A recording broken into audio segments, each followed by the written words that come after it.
for being a guest on my talk show. Oh, it's my pleasure, Keith. Starting off, our people want to know what uncensored is. Uncensored is my way of showing people that even if I weren't a disability, I can still overcome controversy and reach my goals in life, and at the same time turn myself into a perfect example for people out there deaf, blind, or in a wheelchair, or whatever the case may be. You should never label yourself, and if you're very passionate about your work and your career, you should prove to people you can still amount to something, and that's the whole point of my talk show. Now, with that being said, it's a normal conversation, and you can ask me anything, you can say anything you want, and it's just for fun. It's no special. So I'll interview you instead, huh? Yeah, you can do that. It's no special rules or anything. Okay. So I can't see your face all the way anymore. I don't know if that's a problem. Oh, there you go. Yeah, that's better. I was just trying to set it up. So, how old were you when you knew you wanted to be a talk show host? Well, I'll tell you the long story. First, when I was in sophomore year, I think I was about 16 or 17, I originally wanted to be a personal assistant. Because I saw Almost Famous, and I fell in love with the movie. And yeah, it is. And I wanted to go on tour as a band and be famous people's assistants, and unfortunately that never panned out. I recently, what was it? It's season 4 now, so about 3 years ago I came across Suits.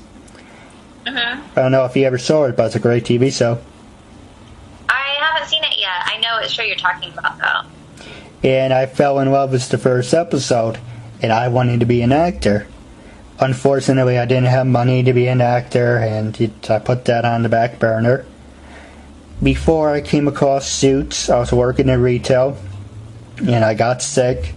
That was my own stupidity. I thought I had friends working in retail, but then I had found out a lot of people were taking advantage of me, poking fun, and that, there's a lot of other things going on. I'm going to talk to you afterwards about it, but there's a lot of people misusing me, and it's saying, yeah, we're friends, okay, or we're not, and that's when they were fucking with me.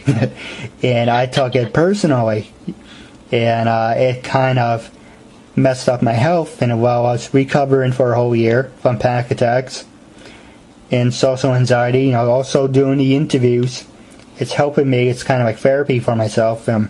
Getting over the social anxiety, panic attacks to help dealing with people.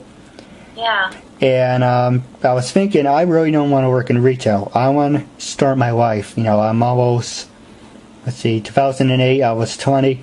I'm 20, I don't want to work in retail anymore, especially getting sick. Well, for the longest time, I've been using my learning disability as a crutch, saying, I can't do this, I can't do that because of my learning disability. Fuck it. I'm going to do something that makes me happy.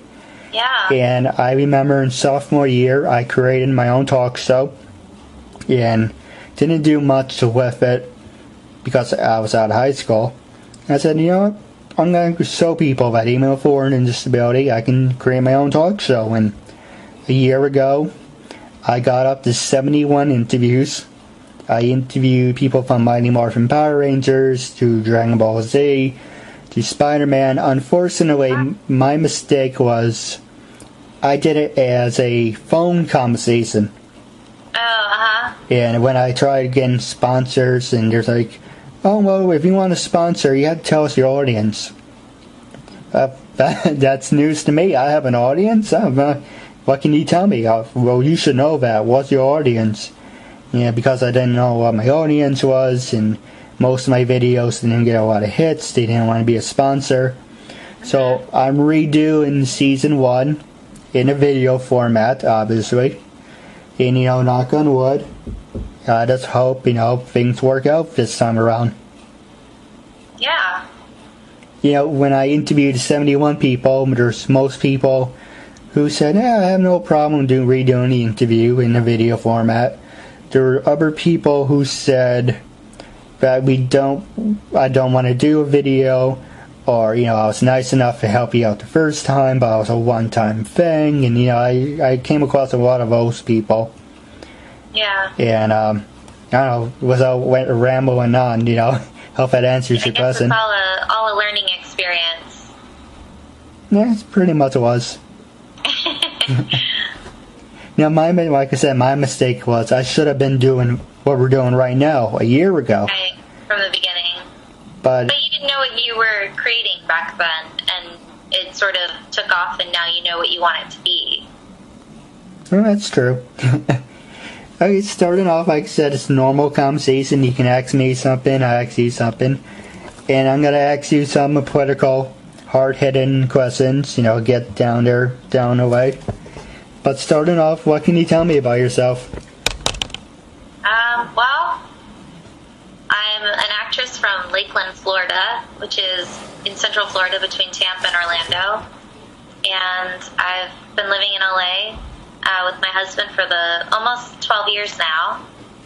And mostly been doing indie movies and commercials and small television roles. But yeah, it's the dream job, It's what everybody wants to do. That's why it's so hard, and there's so much competition. But I feel like, I'm getting opportunities, and more so in film than in television, but definitely in television too. So hopefully you'll be seeing more of me. All right. How did he get into the whole acting thing? When I was 12, I told my mom to take me to an audition at the community theater in Lakeland, Florida. And I apparently had read in the paper they were holding auditions for Hansel and Gretel. And she said, "Okay, but you have to prepare a song." And I said, "Oh, I'm ready. I have my song prepared. I've been working on it." So she took me to the theater, and I started off as the smallest role in the play. I was a singing owl in the chorus of Hansel and Gretel. So from then on, I realized transforming and the power of imagination was a high I needed more of. Yeah, I'm glad things worked out for you. Thank you. We're going to talk more about the acting in a little bit. But first off, what can you tell me about your high school history? Did you enjoy high school? Did you hate high school? Did you do any sports? I'm terrible at sports. Terrible. I still get really anxious when I hear the echo in a basketball court. It just reminds me of gym trauma from elementary school. But I actually loved high school because it was the first time I was in public school. I went to a private school from kindergarten through 8th grade, a private Christian school, and I was very introverted and unhappy by the time I was, maybe from 4th to 8th grade. I just remember feeling like I didn't fit in, nobody understood me, I didn't relate to anybody. And then started doing theater. I started making friends in the plays outside of school and started kind of finding myself.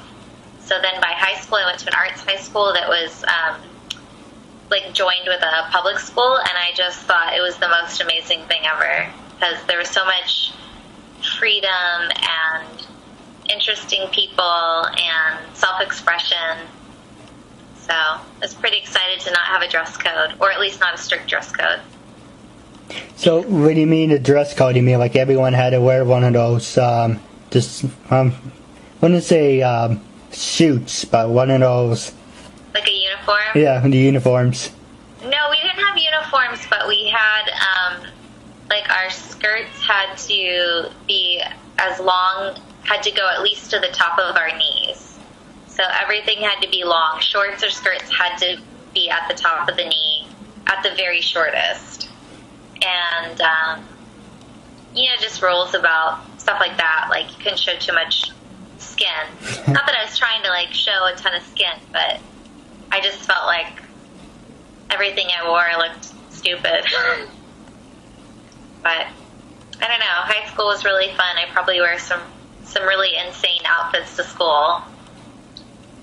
I remember wearing like vintage prom dresses to school. Just like I can wear what I want. Were you like a punker, rocker? I was a little bit of a hippie freshman year because I loved the late 60s vintage style. And then I became more of a club kid, kind of fell into the raver culture a little bit. Minus the drugs, but just loved to dance and loved the style and the music. That's pretty cool. How about you? From my freshman year, I basically just was more like an outcast, I had my brother's friends who didn't graduate, they were held back a year.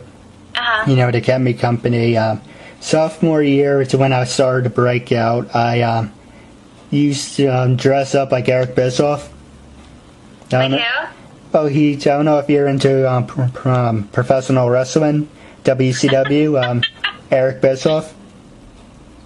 I'm not, but tell me more. Well, Eric Bischoff, he had his hair slicked back, and he had a red shirt, and then he had like a leather jacket and blue jeans. And I used to dress up like him because it helped me open up.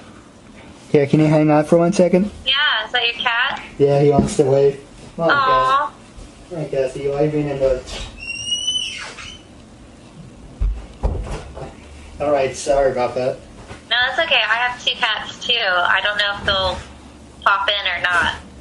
No, not a problem.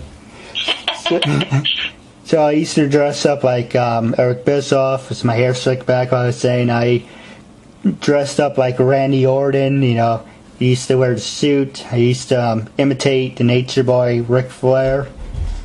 And that basically went on to my junior and senior year. I just basically imitated wrestlers, and that helped me express myself. And that was pretty much how my high school life went.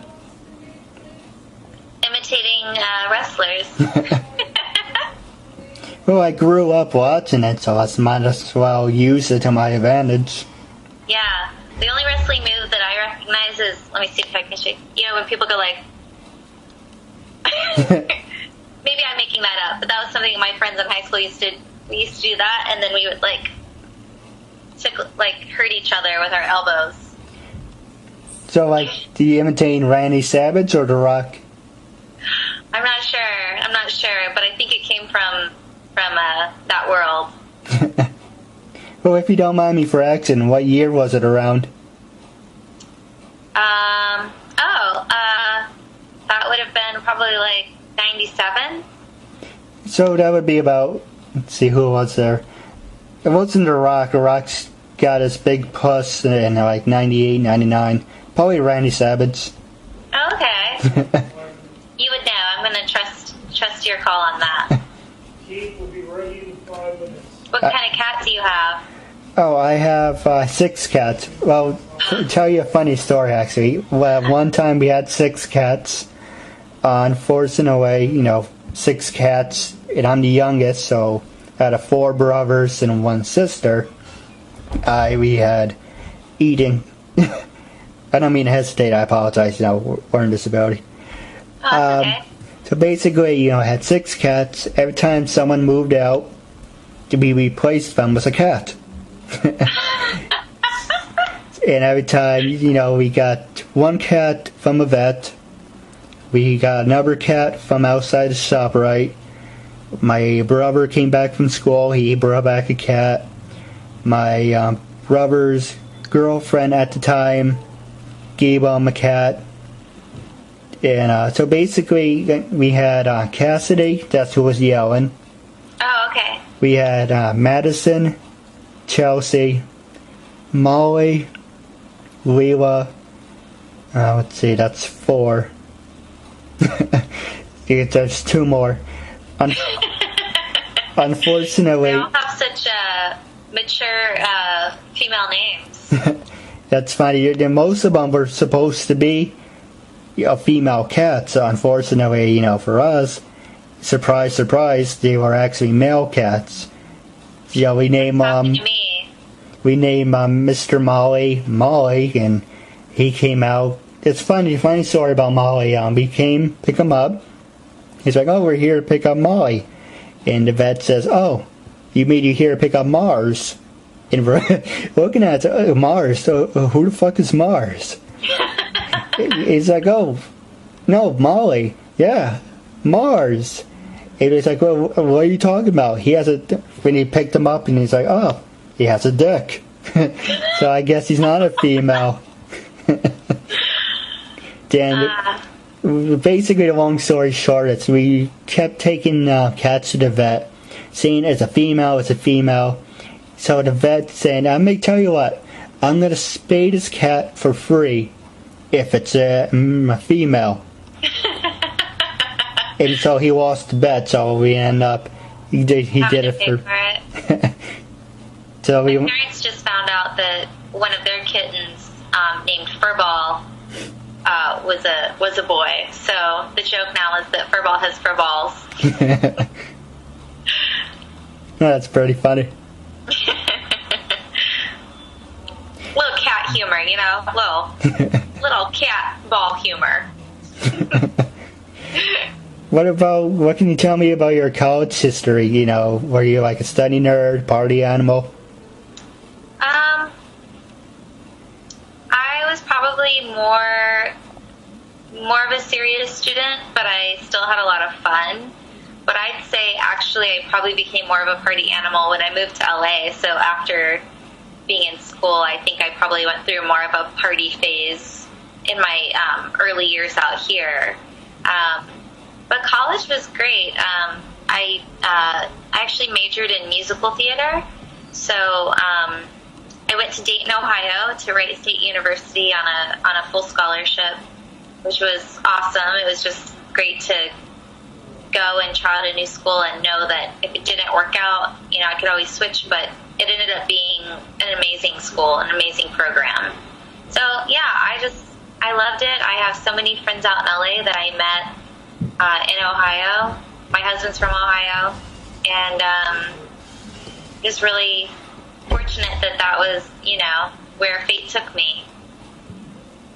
But yeah, I feel like when I was in college, I was partying, but it was just so much more tame than, I don't know, than what you hear about, I guess. All right. Well, what about, did he ever do any track, or were you athletic? No, I'm not athletic. I do dance and I do yoga. So I guess I'm actually more athletic than I tend to give myself credit for. I'm coordinated is what I am, but I'm not necessarily good with sports. When I was in 8th grade, I think it was, I wanted to try out for track, except that I was so into theater at the time that I called it auditioning for track. And I guess the one time I was working on it, I was like, okay, I can run. That's the one thing I can do. I can run. And it's not totally embarrassing or humiliating to me. I can do this. I can be on a sports team, because that's what was cool at my private school, was to be on a sports team. So it conflicted with a play I wanted to audition for that season, and I remember telling a friend, I can't audition for track. I have to audition for the play. I'm sorry. And she told me that I was making a huge mistake, and that if I wanted to be popular, I should be on a track team or play a sport. So I made my choice to be a nerd a long time ago. Well, I don't consider you a nerd. I think you're more outgoing. Yeah. I think theater definitely brought me out of my shell.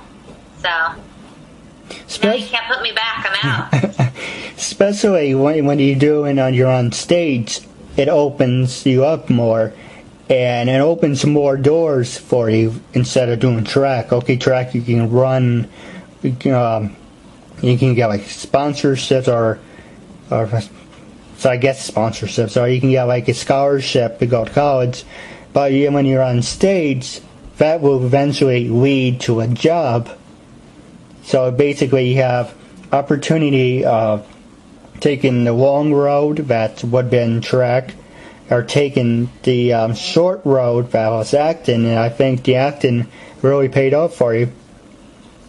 Yeah, I mean, I feel like it's a slow progression, but I see progress every year, like enough to, keep pursuing it. And it's when I'm working and I'm about to shoot a short film this weekend. It's just the most incredible job. I think every time I play a new part, I learn something about myself, and I learn something about somebody else by becoming that other person.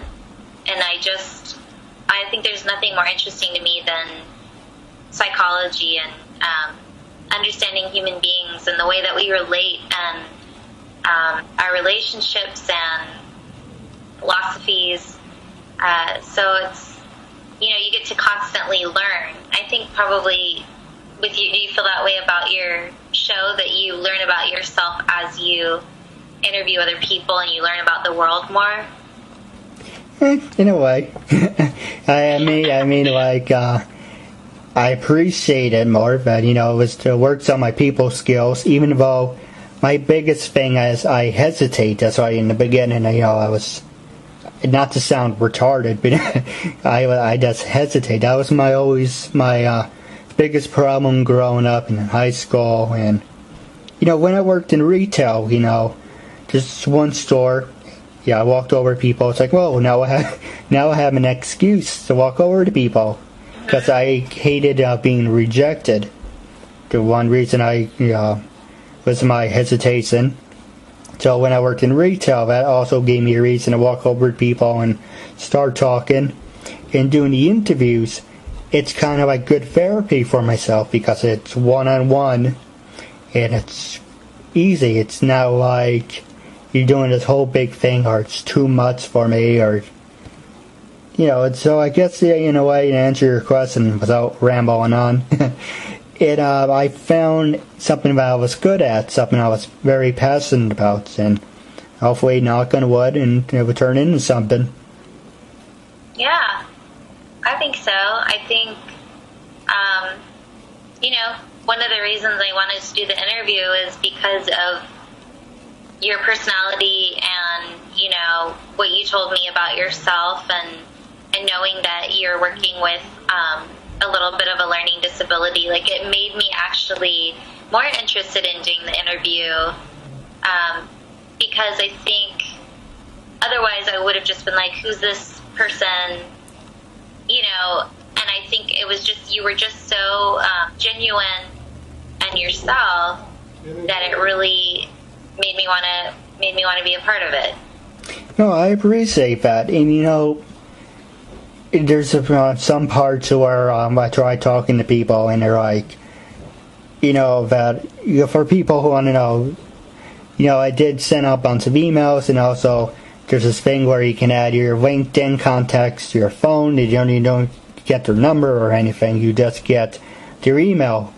And there's a bunch of people, like 50-50 of them, where they said, yeah, we have no, like you said, you sound very passionate about what you're doing. I stand to be right behind you. And there's other people who would say, I appreciate what you're doing, but I don't think it's right for me, or I don't feel like doing it right now, or, how did you get this number?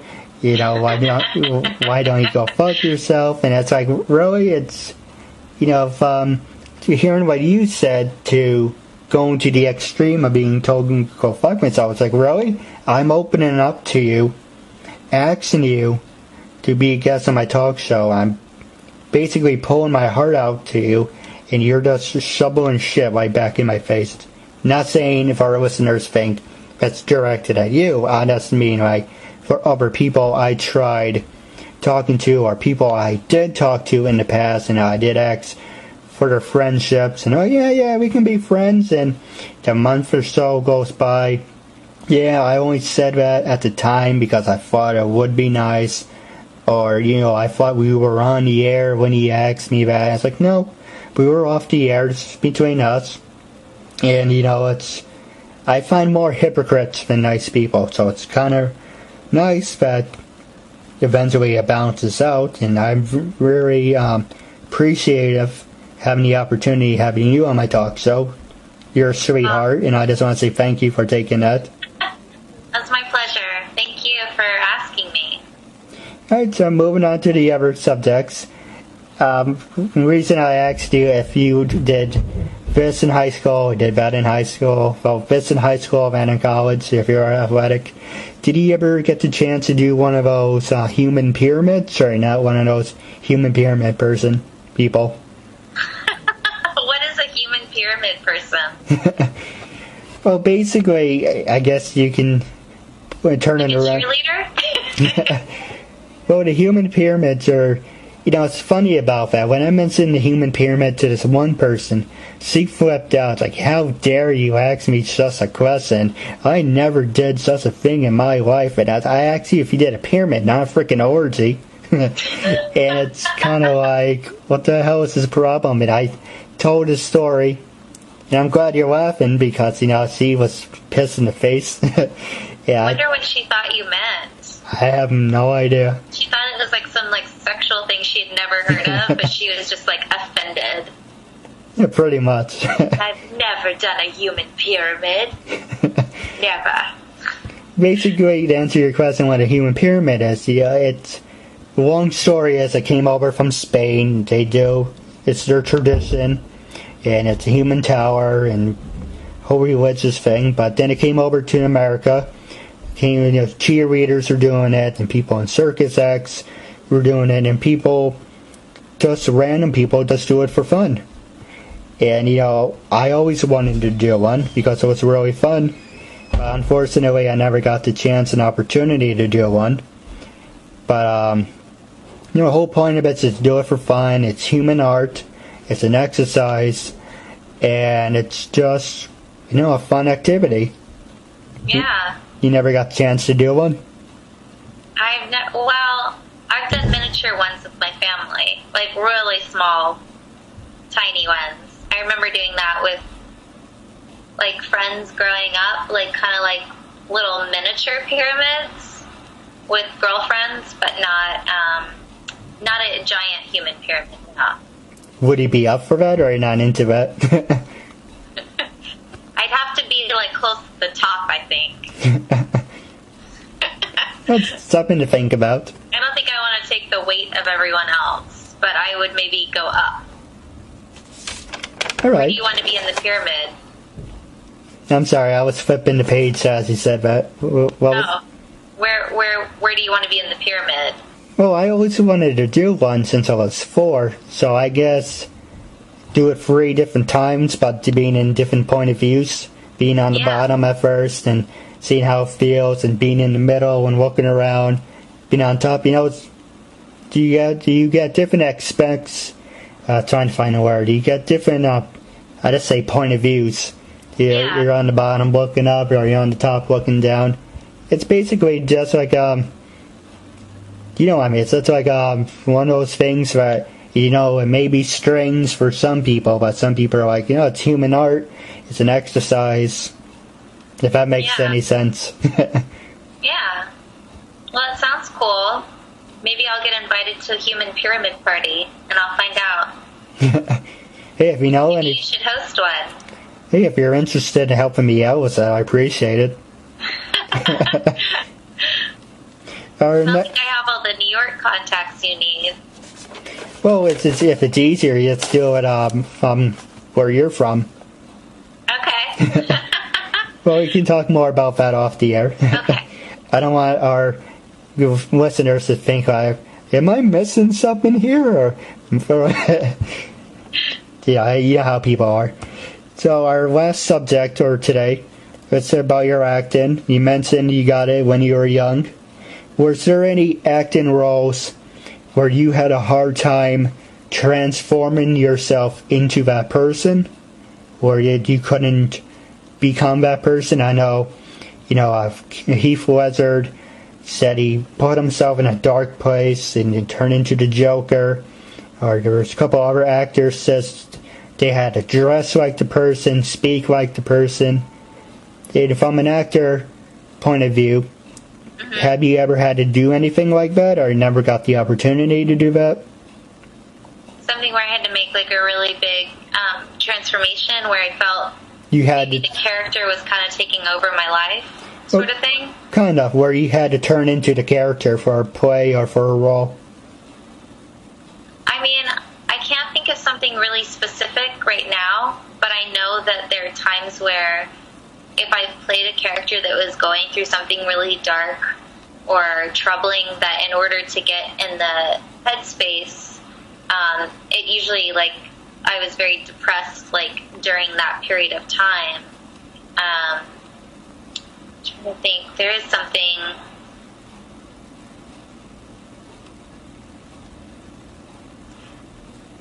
I just played a character who was suicidal in a short film, who was planning to jump off a bridge.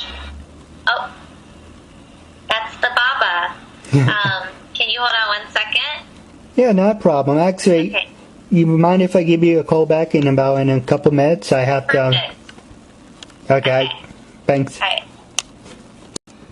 All right. So I was saying for our listeners about your giving an explanation about what your son's name. And I think that's pretty cool that you call him Baba. Well, thanks. Now, going back to the acting, was there like any certain parts where, like I asked you before, was there a time where you had to turn yourself into a character and you could have be that person, or was there difficulties of being that character? Yeah. Actually, before I was a mom, I worked on an episode of Grey's Anatomy called "Dark Was the Night" was the name of the episode, and I had to be a mom who had just given birth to a baby girl, and I hadn't been able to hold my baby yet. There had been complications with the birth, and they were rushing the baby off to like a specialist at another hospital, and I couldn't even like hold her or give her a name, and so it was just a really emotional scene. And I normally would kind of save up, basically like my best performances for when I knew they were doing my close-ups, so that I could kind of conserve energy, because it's just so emotionally taxing. But I was actually asked by the director to give full performance every time, because it was so important in the scene that Ellen Papay, who plays Dr. Gray, that she also believed what I was doing, so that she could be in the right space to give the performance she needed for the story arc of the season. So it just was really hard to actually stay in that zone. And of course, I wasn't a mother then. I think it'd probably be an even easier performance now. But I just had to use my imagination with how it would feel, and just go to that vulnerable place over and over again. And it was really hard. It was, like pretty much in the middle of the night, like 1 or 2 in the morning when I was doing the scene. And most of the other actors had been working for like a 13-hour day, so they were all exhausted. And I was coming in and just doing that scene,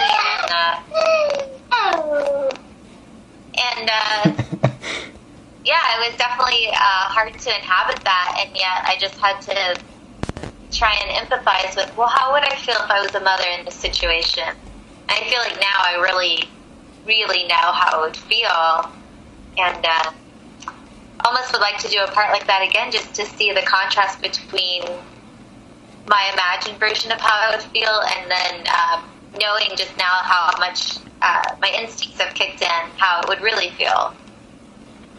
Well, I think you bring up a good point, because, there's a lot of people who pretend to have a child, and they're in, how are you supposed to act? And there's other people, it's like, I can do that, I have kids. And it's like, when do you make the transition? Like you were saying, you were pretending, and now obviously you have a kid. When did he transition? Like switch from motherhood to this party girl? If that makes any sense. Okay. There we go. Sorry about that. Not a problem. But I was asking, but I didn't mean to ramble on. I was asking, when did it make the transition from being a party girl and pretending to have a son or daughter to actually having a son and daughter? When did the transition of, I guess, thinking or like the chemistry? You know what I mean? I'm just trying to find the words for it. Well, I guess even though I've only been a mom for, he's 8 months, he's a little over 8 months right now. I think probably maybe some of my maternal instincts had kind of started kicking in probably like within the last 2 years. And so even though I was still like, going out and being very social and trying to network and party and, that's not necessarily the way to get acting work, but it can be helpful in terms of just meeting people and making those connections, in a more natural social environment. I think definitely my hormones in my body were, I think, prepping like to almost like my body knew I wanted to be a mother before I did. Even though I knew I always wanted to be a mom. Actually, I did know that I wanted to be a mom, but I've known maybe for the last 5 or 7 years that it was something that I wanted. So, yeah. Well, I have another subject for you, if you don't mind. Yeah. Now, for people who just, like you guys, that just had a kid, how hard is it to make the transition from going out every day to spending time? Do you think it's important to take turns, like for the father to take over? I'll give you a perfect example. Sorry about that. Don't worry about it. My brother gave birth. Actually, let me rephrase that. My brother didn't give birth. My brother's wife gave birth to my niece. And everyone jokes around and says, "Don't let Keith see the baby." Why? Because he's got to make him cry. What? So, actually, speaking of seeing, we can't see you right now, but Walker liked seeing you before.